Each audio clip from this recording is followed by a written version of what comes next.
Hey Tim, please enough already. What are you on about?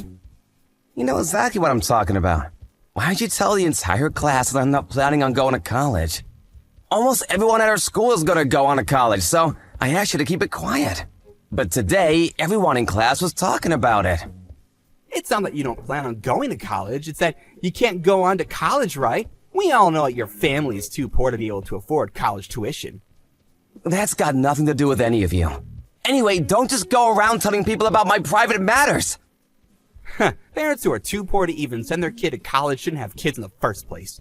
Talk about having no foresight. It's families like yours who can't make enough money on their own and then go crying to the government for support. And then it's up to families like mine who pay all these insane taxes to end up footing your bill. We always end up having to clean up your messes and get you out of situations you got yourselves into. You're going too far with that. It's not like my family was always poor. My dad died 8 years ago. Then my brother got really sick around 5 years ago. His hospital bills ended up costing us an arm and a leg. A lot of things happened, okay? Sure, now my family isn't as well off as most others, especially our classmates.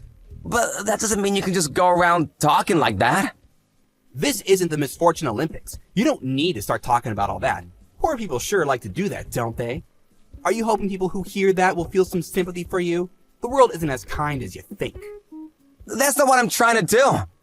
But you're making fun of my parents, saying that they have no foresight or don't know how to plan ahead. Of course I can't just let that rest. Yeah, whatever. Say what you like. It doesn't matter what you say or what excuses you try to make. Everyone knows how poor your family is. Oh, and I also told everyone that your family is sending you off to work at one of your relatives' companies too. You know, 'cause why not? They're not sending me off anywhere. I just got a normal job there like anywhere else. Stop spreading lies and rumors. You keep doing that even about small things like my clothes. I heard you told people that I never washed my uniform and just wear it as if every day. That's because your uniform is dirty and gross. Ugh, I guess poor people don't even wash their clothes. Am I wrong? Of course I wash them. My clothes are just a little old because I got them from an older student who didn't need them anymore. Oh, so you wear other people's hand-me-downs? That's even worse! Ugh, I'd literally rather die than have to wear something like that. Imagine having to wear clothes stained with other people's sweat. That's gross. Then you sent a photo of me covered in grass in the schoolyard to the class group chat. Not only that, you told everyone that I was taking the grass home to eat it for dinner. Since then, people keep leaving grass and weeds on my desk at school. That's just everyone showing their kindness. Aren't you lucky? Now you won't have to worry about having enough to eat for dinner. Stop messing around. Seriously, just enough already. I haven't done anything to you. Just leave me alone. If you keep it up, I'll have to tell the teachers.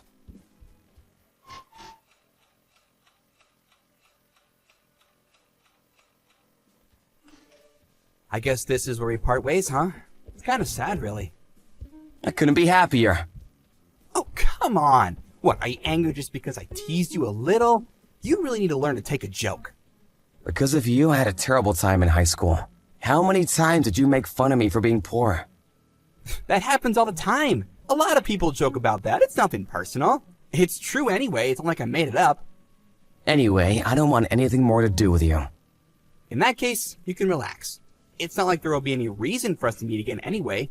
You're off to work at some small-time company that could fail at any second. And I'm going to a famous private university. And after I graduate, it's a well-established company and a straight road to becoming a big shot for me. Good luck with your miserable life. You have no idea how my life is going to turn out. I'm going to work hard and have a better, happier life than you. You're really an idiot, aren't you? What matters is your education and connections, not hard work. And the two of us are from completely different worlds. There's no chance our paths will cross again from here on. We'll never have to see each other again. I hope so. No, I'm praying for it.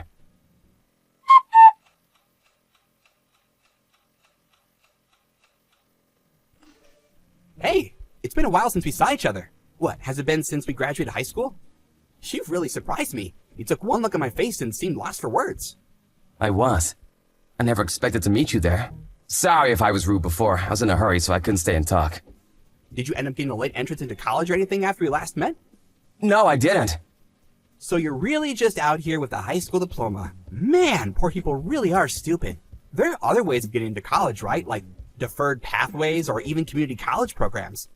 You should have thought about taking one of those options to help you escape from the lower classes. I mean, I guess I could have done that. And what were you wearing earlier anyway? Worn out work clothes that looked like they were covered in paint? You look even more ragged than you used to. Seeing you like that reminded me of the gross uniform you used to wear in high school. You were always wearing such dirty clothes. There's a reason I was wearing those clothes, but what about you? Did you become a big shot yet like you said you would? Of course I did. Or close enough. Tomorrow's my first day of my new job at a great company. And what do? Are you homeless or something?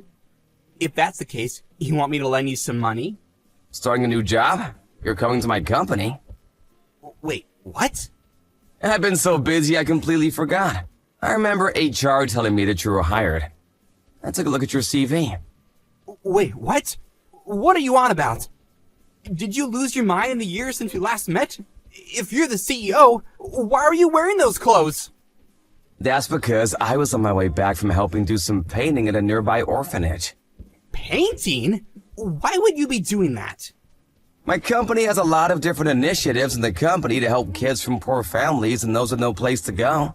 Painting and helping with artwork is one of them. The point is to give the kids an opportunity to experience art and help them cultivate their imaginations. Today we had an event where a lot of investors volunteered to help out, so of course I also joined in. All of us helped the kids paint a massive picture of a dinosaur. It was pretty fun. My clothes did get completely covered in paint though. So what, your company is trying to give back to society? What's the point of that? Look, Tim, the company that you're gonna start working at tomorrow is managed by me. There's just no way that's true. After high school, you were just going off to work at some small-time business, and now you're trying to tell me that you're a CEO? I worked hard at that so-called small-time business, and now it has grown to be the company that you start at tomorrow. Get real. I know that's not true. First of all, the name of the company is completely different from the one you went to work at. After my uncle retired and appointed me the CEO, I changed the name of the company. My uncle didn't have any kids of his own, so he decided to pass the company on to me. At that time, the performance of the company was improving, so I decided to also expand the scope of what we do and completely rehaul the name and appearance of the office too. So along with that, I changed the name to give the company a new start, so to speak. But if you applied for this job, you should have seen the website. The CEO's name is clearly written there. You didn't realize? I thought you saw my name, so I decided to apply here. Of course I saw the website, but your last name isn't the same as it was in high school. Oh, that's right. My mom got remarried, so my last name changed because of that. But even so, if you went through the site, my photo should have come up at some point. I guess you didn't really look into the company too much. Usually an applicant tries to find out as much as they can about the job they're applying for. But whatever. HR said that they will hire you, so that's that. You weren't the one who processed my application then? The company has gotten too big for me to look over every applicant personally. I mostly leave that up to HR now. Of course, once they've chosen the candidate, I still look into them myself. By the way, I heard a lot about you from HR. They said that you studied abroad in France for 2 years during college? And so now you can speak French too. That's amazing! They also said that you entered graduate school. And after completing your master's in business, went on to be a project manager at a pretty big company. Also, that at your previous company, you were so popular with all the female employees that you could barely get along with all the men. You told me all about it. That was all stuff that I talked about in my interview. So, are you really the CEO there? That's what I've been saying this whole time. I'm not gonna make up some pointless lie like that. And I'm always happy when someone with a good record joins a company. But there's one thing that I'm a little worried about. Extending a helping hand to help people in need is my motto, and the company also follows that ideal. I'm wondering if someone like you who looks down on the poor and helpless will really be an asset to this company or not. In any case, from tomorrow you have a 3-month trial period, so I'll be keeping an eye on your performance. Then I'll judge what happens from there. Hey, what's up? Are you still there? Oh yes, I'm still here, sir. What's up with the formality all of a sudden? Anyway, as I said before, that's what we'll do starting tomorrow. I'll see you tomorrow then.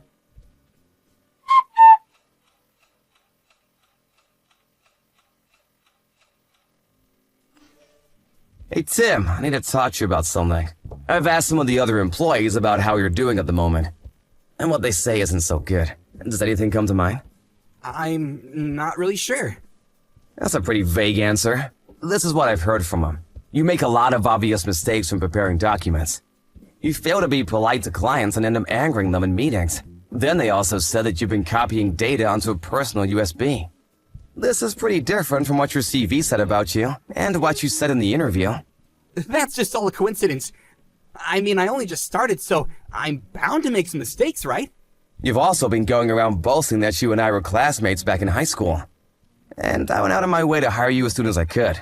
So, you did apply here knowing that I was the CEO, didn't you? Of course I did. Apart from that, people said that you can't actually speak French, and a bunch of other things that seemed off. So I had to look into your past a little more closely. What? What do you mean by that? Well, I happen to know the CEO of the company you used to work at. So I asked him about how you would work and for him to get the opinion on your former coworkers. And that's where it all came to light. They said you were lying constantly and would always blame your own mistakes on other people. Everyone hated you for it. I also heard that you had a pretty big gambling debt, to the point where even the company got contacted about it.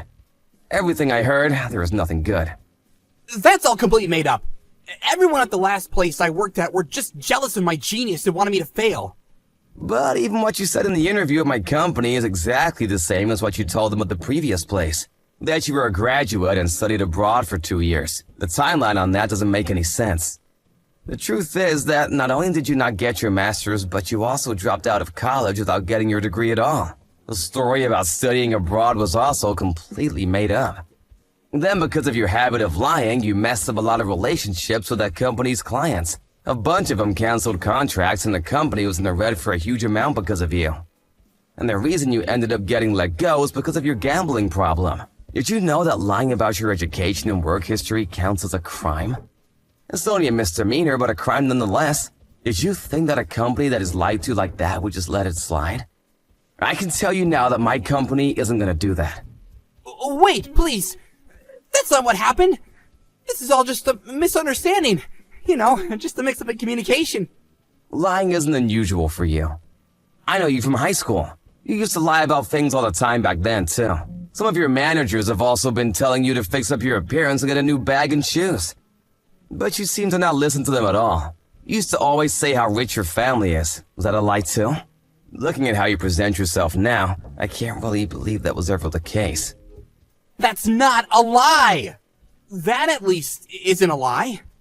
Even now, you keep up the lies, huh? I already know. I spoke to your mother on the phone. What? Why would you call my mom? You needed to give over an emergency contact detail when you signed a contract with us, right? Since you put down your parents' number, I figured I'd give them a call. Your mother picked up and we spoke for a while. You were always bragging about how rich your family was back at school. But it turns out you are a completely normal middle-class family. Your mom said no one in your family has ever made enough to be called a high-income earner or upper class or anything of the like. And now it's up to your parents to pay off your gambling debt. They said they're really struggling. Damn, my mom. Why did you have to go tell you so many unnecessary things? Anyway, that's not really important. You've only been with us for a few days, but have already had a harmful effect on the company and the other employees, too. On top of that, you lied about your education and work history. So with that in mind, and seeing that you're still on the trial period, I've decided to terminate your contract at the end of the 3 months. We won't be giving you a full-time position. You can't do that! I signed a contract! That was a contract that you signed, one for a 3-month trial period. Did you not read the contract? Give me another chance. Come on, please. I mean, we're friends from school. In high school, you constantly made fun of me. Despite that, in good faith, I hired you and decided to just see how it went. Isn't that a better chance than you could really ask for? There isn't a second. Please, don't fire me. I'm still up to my ears in debt. If I don't have a job, I can't pay it back. The debt collectors will probably start coming by the house again, too. I'm not happy it has to end like this. But your habit of lying will most likely cause damage to my company's reputation with clients. That's what happened at the last place you worked at, after all. Sometimes, in order to minimize risk, it's necessary to make harsh decisions. Sorry, but that's what it means to be a manager. It's not like I was a liar from the very beginning. I used to just joke about lots of things. I never meant them seriously. But in middle school, I made a joke about my family being really rich and everyone made a big fuss. That made me feel kind of good. And before I knew it, lying was a habit and I did it more and more. I did it to try and get better in this world. Both my family and yours. They weren't rich, but that's just how it is. There's nothing wrong with that. But to lie and deceive people, that's wrong. And to purposely go out of your way to hurt people's feelings is even worse. Look, I'm sorry for what I did and said in school. I recognize that you've become successful. You've become someone really amazing. Remember what you said to me? That you would work hard and have a better life than me? You did it! You showed me! There's no use now for empty flattery. It's too late for that. What'd you say? Okay, so you worked hard and became a CEO. So what? You think you can look down on me now? Don't get so cocky. Now you're just gonna snap back, huh? I guess lying isn't your only bad trait. Why did this happen? How could this happen? You were poorer than me. How did you end up becoming more successful? That's because I refused to let my environment and circumstances affect me, and gave it my all without any regrets. And while I was working hard and doing all I could, you just lazed around. That's where the difference is. You said that our paths would never cross again, and that we'd never see each other's faces again. This time, I sincerely hope that will be the case.